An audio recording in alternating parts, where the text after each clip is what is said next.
ప్రభువైన యేసుక్రీస్తు నామంలో మిమ్మల్ని అందరినీ టుడే డివోషన్కు స్వాగతం పలుకుతూ ఉన్నాను. ఇశ్రాయేలు జనుల గురించి షేబా దేశపు రాణి సొలొమోను మహారాజు ఎదుకు వచ్చి ఇచ్చిన సాక్ష్యం వినండి. మొదటి రాజుల గ్రంథము 10వ అధ్యాయము 8వ వచనం. నీ జనులు భాగ్యవంతులు, నీ ముందర ఎల్లప్పుడూ నిలిచి నీ జ్ఞానవచనములను వినుచుండు నీ సేవకులను భాగ్యవంతులు. షేబా దేశపు రాణి ఇస్తున్న టెస్ట్ మనీ ఇది. ఏమన్నదంటే, నీ జనులు భాగ్యవంతులు. చాలా మంచి మాట, చాలా మంచి సాక్ష్యం. నీ కుటుంబము భాగ్యవంతులుగా ఉన్నారా? నీ బిడ్డలు భాగ్యవంతులుగా ఉన్నారు అనే సాక్ష్యము కలిగి ఉన్నారా?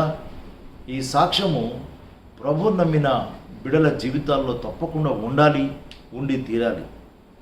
షేబా అనగా 7 అని అర్థం. ఐథియోపియా దేశమునకు చెందిన రాణి అని చరిత్రకారులు ఈమె గురించి చెబుతూ ఉంటారు. సొలొమోను జ్ఞానమును, ఇశ్రాయేలు యొక్క జనుల యొక్క ధన్యతయు ఆమెను బాగా ఆకర్షించింది. తాను విన్న వాటిని నమ్మక వాటి విషయమై పరిశీలన చేయడానికి సొలొమోను మహారాజు ఎదుకు వచ్చింది. ఎక్కువ విషయాలు పరిశుద్ధ బైబిల్ గ్రంథంలో మనము తెలుసుకోవాలంటే మొదటి రాజుల గ్రంథము 10వ అధ్యాయం అంతా చదవండి. అలాగే 2వ దినవృత్తాంతములు 9వ అధ్యాయాన్ని చదవండి. ఈ 2 అధ్యాయాల్లో చాలా ఎక్కువ వివరాలు వ్రాయబడ్డాయి. సొలొమోను పరిపాలన క్రింద నుండిన ఇశ్రాయేల్ ప్రజలు, ఇశ్రాయేల్ జనులు నిజంగా ఎంతగానో భాగ్యవంతులని షేబా దేశపు రాణి పొగిడింది, మెచ్చుకుంది.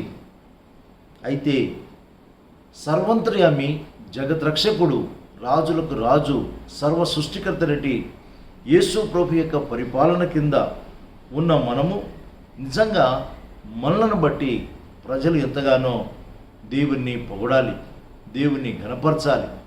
అవును, దేవుని నమ్మిన మీరు, దేవుని సూచించిన మీరు ఎంత ధన్యులు అని ఇతరులు మన గురించి చెప్పాలి. ప్రియులరా, అలా చెప్తున్నారా? ప్రభు మన గురించి ఏమని చెప్పాడో తెలుసా? సొలొమోను పరిపాలన అస్థిరమైనది, అతని జ్ఞానము అతనితోనే గద్దిస్తుంది.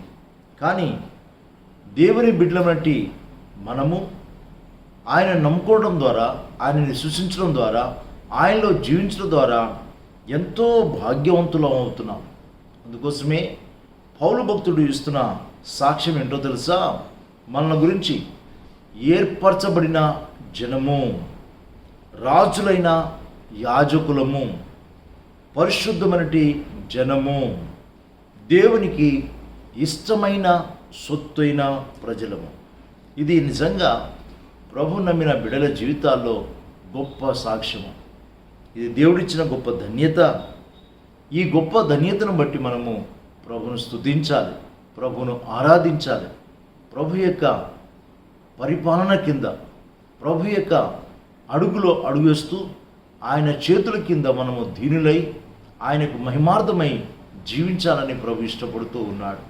కనుక ప్రభును నమ్మిన మీరు ధన్యులు. రాణి చెప్తుంది, నీ జనులు భాగ్యవంతులు. అలాగే సర్వంతర్యామినటి యేసుక్రీస్తు ప్రభును నమ్మిన మనమందరం కూడా ధన్యులము. ఇశ్రాయేలు, నీ యొక్క భాగ్యము ఎంత గొప్పది అని ప్రభు యాకోబును, ఇశ్రాయేలును ఘనపరిచాడు. నేటి వాగ్దాన వాక్యం విందామా? వినండి. నేటి వాగ్దాన వాక్యము ద్వితీయోపదేశకాండము 33వ అధ్యాయము 29వ వచనం. ఇశ్రాయేలు, నీ భాగ్యం ఎంత గొప్పది!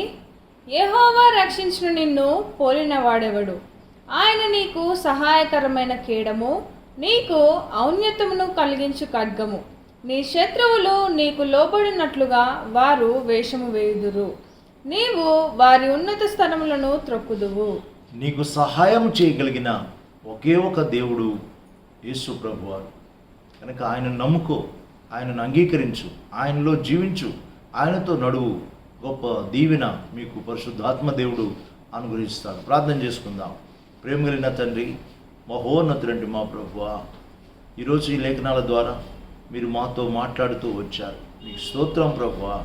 ఇశ్రాయేలు, నీ భాగ్యము ఎంత గొప్పది, నీ జనులు భాగ్యవంతులు అని ప్రభు ఒక రాణి మిమ్మల్ని స్తుతించింది, ఆరాధించింది, ఘనపరిచింది. ఆయన ప్రభువా, సొలొమోను నమ్మిన దేవుణ్ణి, సొలొమోను ఆయన చేస్తున్న పరిపాలన, ఆయన జ్ఞానాన్ని బట్టి జ్ఞానమిచ్చిన దేవుణ్ణి ప్రభువా నాయన అంగీకరించడానికి, ఇష్టపడటానికి, తెలుసుకోవడానికి ముందుకు వచ్చింది. మీకు స్తోత్రం ప్రభువా. మీ మాటలు వింటున్న మా ప్రియులను పేరు పేరున దీవించండి, ఆశీర్వదించండి. మిమ్మల్ని నమ్మే బిడ్డల జీవితాల్లో ఎంతో గొప్ప ఆశీర్వాదాలతో నింపుతున్నందుకు మీకు వందనాలు.